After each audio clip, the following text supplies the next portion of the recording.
Man, you Rams and the Bengals, man, Super Bowl, I figure I told people the Bengals was gonna win. I felt it. I just felt I was like, man, the Chiefs, I like Miko Hardman and all them, but I feel like the Bengals was gonna win. Like just some people call me crazy, like, man, no way they gonna beat the Chiefs. But I was like, man, they got, they can. But I think the Rams gonna win it all though, I see it. I said it in my other video. I like the Rams gonna win it all, man. I feel it. It's just Matt Stafford. It's just Georgia. Yeah, you feel me? The Braves, the Bulldogs, basketball team horrible right now. In house, I don't think I was gonna do nothing. But Falcons up. But that ain't the point. Georgia. Matthew Stafford need this ring, man. Dude left the Lions. I mean, like nobody really deserved more than him. Like he left the Lions, bro. And now he playing in the Super Bowl. One season later, he playing in the Super Bowl, man. You feel me? Like, and that's big. Like, think about it. Like, that's real live good GMing right there, man. Like, the Rams traded for Matthew Stafford, and they traded like 2 or 3 picks for him. And look how it played out. But the Falcons, don't make a video about the Falcons, but the Falcons, bro, like, you gotta get it together, man. Like, I don't know. And the thing is, I ain't gonna talk about that. I'm gonna say another video for that. But this video, I was gonna say 2 coaches that need to win national championship soon. Now I'm make it 3 coaches. I'm gonna try to make it, try to keep it short. You know how that go. Either way. So the first coach I'm gonna start off with, he wasn't even gonna be on here, but now it's 3 coaches. These are the main 3 coaches. The first one, Lincoln Riley. Like Lincoln Riley, he left Oklahoma. I mean, he left them, bad terms too. He took a lot of players with him and all that. He basically drained them. I got so many catchphrases, but it ain't about draining, but I'm trying to keep it,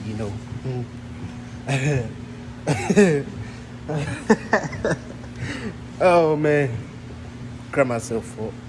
I try to keep it, watchful for everybody, I can't have no little kids, like mama, about draining. But looking up female names, but anyway, but yeah, so he drained Oklahoma.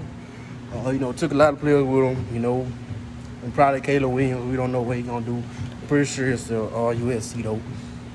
Either way, he left Oklahoma because he said the main reason why he left Oklahoma because he didn't like how they was finna go to the SEC.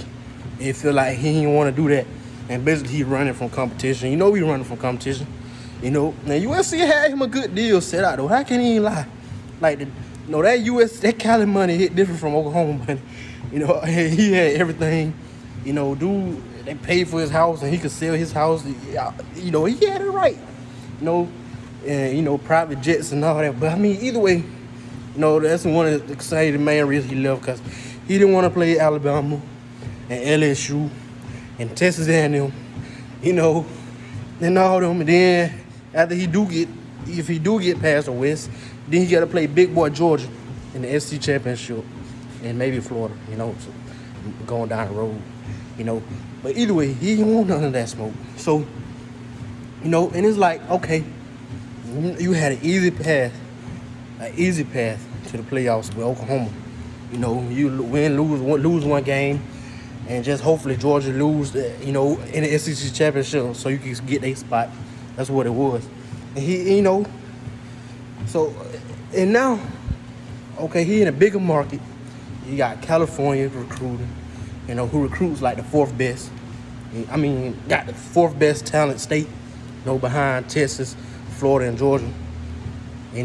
So then you got, like the West atmosphere, like, you got Utah. Utah has some good players. Nevada be having some good players. And then you got Cali.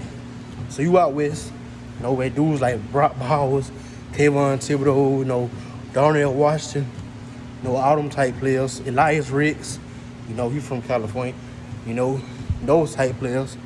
And if you build up and become a consistent top 10 program, you get those players, you know. So he, like I said, he left Oklahoma / SEC, it's soon to be. He said no. He want some smoke, old man? No. Exactly what he said. He went to California, got a good deal, all that. So now he got an easier path. I mean, I'm assuming because, like I said, Utah, we don't know. Maybe Utah, be that good team, consistent top 15 team, and give them problems. Maybe UCLA get back on, to a good team, top 15 team. They got Oregon, Dan Lanning. It's going to be like Georgia and Alabama. That's how it's going to be on the Pac-12. Because, Dan Lanning going to have that defense right. And he going to get some Georgia players, probably Ryan Davis, to play on the edge or some. And some other players, maybe a Bill Norton from Georgia or something. We don't know. Tyler Mitchell. We're going to see who players who he bring with him, to Oregon. But he going to have them defense ready. He going to have that defense ready. And, USC going to be the offense team, so it's going to be a big clash. Boom. He going to have them boys ready. Like, you give Dan Lanning a Kayvon Thibodeau type player and all them, that defense will be nasty. I think, Dan Lanning, it's going to be like 2 or 3 years for him where he really, because this is the first time coaching, Oregon. It's like, I'm getting like 7 wins, 8 wins from Oregon this year. Then 9, they go 9-3 the next, 8-4 this year, but not bad first year head coach. Then 9-3, either way. So yeah, either way, Lincoln Riley, he gotta happen. He gotta break through. And I ain't saying he gotta win national championship in 2 or 3 years because I don't see it happening, and that's unrealistic. Because Georgia and Bama looking like they gonna win it. We can say Ohio State, that's gonna be, but right now it looks like Bama and Georgia. Georgia very well could win it again this year. They got the team to do it. So I ain't gonna say 3 years, but around 2027, 28. Okay, 2022 now. So, 5 years from now, Lincoln Riley, he should have a national championship, at least play the national championship. This is all to it. No excuses. Definitely with an easier conference. And he get all them talented players from California and got endless buffet quarterbacks. Like, California, they be having like three quarterbacks in the top 10 of quarterback, rankings every year. The 2023 class, they got like 4 5-star quarterbacks in California in 2023. So quarterbacks ain't a problem. Right now Malachi Nelson, at USC, he do best quarterback class, Arch Manning. You can say Arch Manning, but he ain't playing the competition like that. Either way, but next coach is who I want to start with. Say, because I'm gonna do Ryan Day, Ohio State. Ryan Day, this, ain't more excuses. Like at first it was like okay, but now especially with Michigan, John Harbaugh might go to the NFL, and that shouldn't be the problem anyway. But Ryan Day, like at first it was Kirby Smart. It's like if you don't win it now, it's like win when you do it. But that's the same thing for Ryan Day.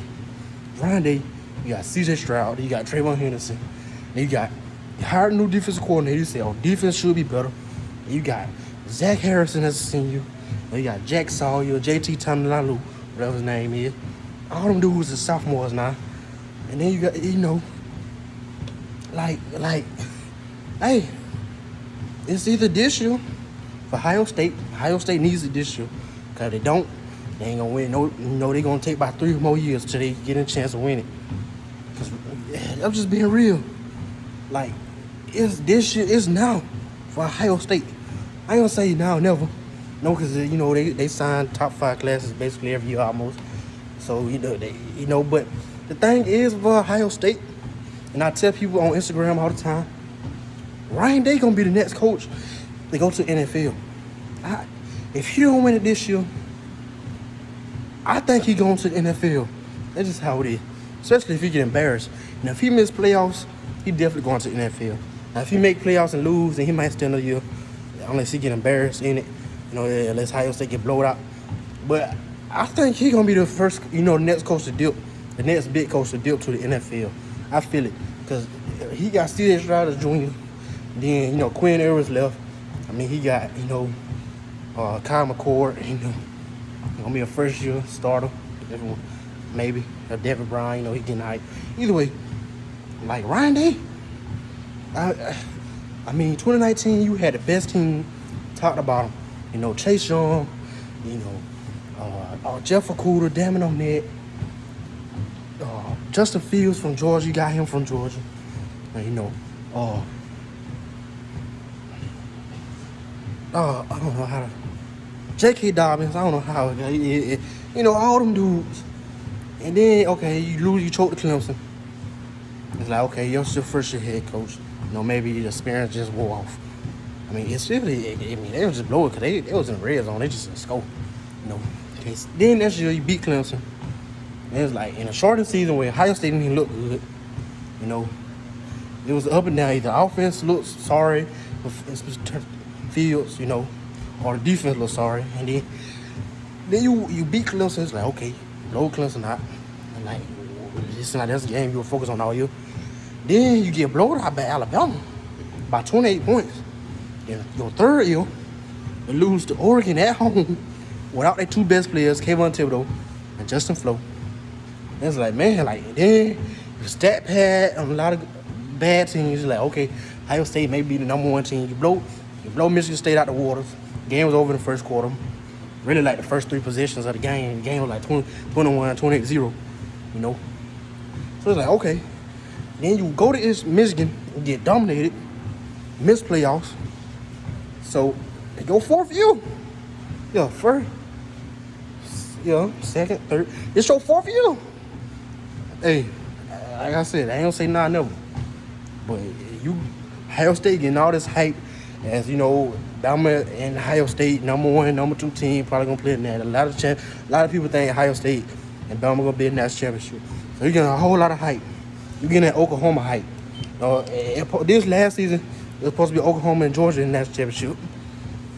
And Oklahoma, you see what happened. They was struggling hard. Just by every game, it seemed like they was on upset watch. They should have lost to Texas. But either way, but Ohio State, Ryan Day, it's go time. You feel me?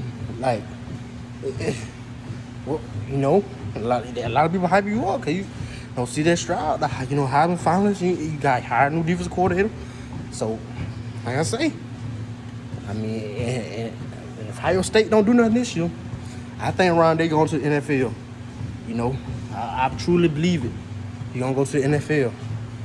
Maybe Bill Belichick call it a quit. He go to the Patriots or something in Boston.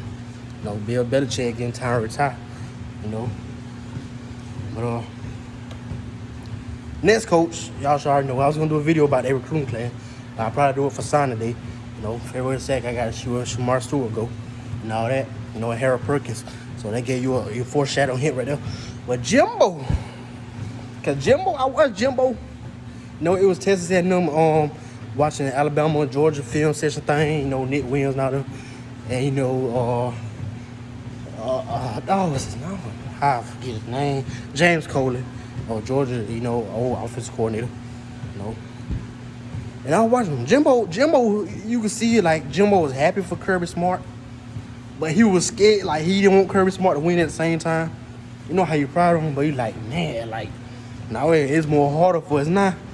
Cause if Bama wins the national championship, like I said, I told y'all, I made a video like the last thing y'all college football knew was Georgia winning that championship with Kirby Smart. Georgia win that championship, it makes it way harder for other teams, especially teams in the SEC. And Jimbo, this is what it was: 2018, 2019, 2020, 2021. It's your fifth year, Jimbo. We gotta see results, cause the talent there. You got arguably the third most talent. After this recruiting side, you're gonna have the third most talent. It was Ohio State. But Ohio State, you passed Ohio State. It's probably fourth. I'm gonna say Texas A&M fourth. I gotta see the recruiting thing they dropped and the summer around there by the most talent. I'm gonna just say Texas A&M fourth. Talent that like I said, Arkansas and Ole Miss good teams, but you should not be getting dominated. You lose those games, okay, the game got to be played, maybe, so it factors that drop pass or interception, and missing field goal. But you should not be getting dominated by lesser talented teams. Way less talented. Ain't like, LSU, who probably got less talent, or Florida, who probably got less talent because they got talent still. But you should not be getting dominated and getting beat like 23-7, going into the third or fourth quarter, by Ole Miss and Arkansas type teams. I know your quarterback got hurt, Jimbo, but now you got Connor Wigman, Matt Johnson. I think Haynes King's still there. I don't know. I can't remember. Maybe he's still there. But either way, talent not a problem. All that out the window. You got a fourth most talent in college football, Jimbo. I ain't gonna say you gonna go to the SEC championship this year. I ain't gonna say that because Alabama looking good right now. You got Alabama away, in Tuscaloosa. But next year, 2023 to 2024 season, you should be playing the SEC championship or making playoffs, one or two. Really this year, you should be, I say lose the SEC championship. Lose Alabama and then have one loss and maybe get snuck in the playoffs like Oklahoma. But next year, 2023, 2024, with that 2022 class you just signed or finish as sophomores, it's really go time then. It's really go time for Texas A&M. And what's this? Like I said, ain't no more excuses. Kirby Smart won it with that 2018 class. 2018 class, that was the highest class Kirby Smart signed. Even though a lot of people transfer, that's the thing, people gonna transfer. That 2022 class might crumble. But still, Kirby Smart won it with the 2018 class. You know what I'm saying? So, in the next 5 years, Jimbo, Ryan Day, and Lincoln Riley gotta have a national championship. That's just all to it. And Ryan Day already played in it, so it don't really apply to him. But in the next 3 years, Jimbo definitely should already play a national championship. Jimbo should Lincoln Riley is, like I say, the tradition different. Players down south really taking football serious. And, people in the West don't, they take it serious, but they don't take it and want it as hard as the people down south. That's really all we got, football, But that's why I tell people up north, yes, Ohio State players, Ohio State coaching, when I made a video, those players don't want it as hard as we do, And Michigan didn't want it as hard as Georgia did. You feel me? But either way, those are my three coaches who got a break, winning that championship, or at least play in it. Ryan they already played in it, so that's why I say it's kind of hard for him. He already played in it, but Jimbo, Lincoln Riley, Ryan Day, it's go time. Because, like I said, I don't expect Ryan Day to be there soon if he don't get it done. But Jimbo, that Texas money is good. That Texas money, that hit different. It hit different from that talent money. I know it do. But Lincoln Riley, that Cali money hit good too. Way different than the Oklahoma money.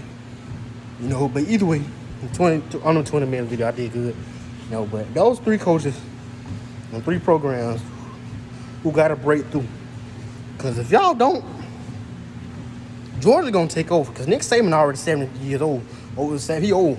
And Kirby Smart, when he go in there and he win the national championship, man, don't let him win it again this year. Then college football, Nick Saban done. Then he gonna retire early, and I'm out.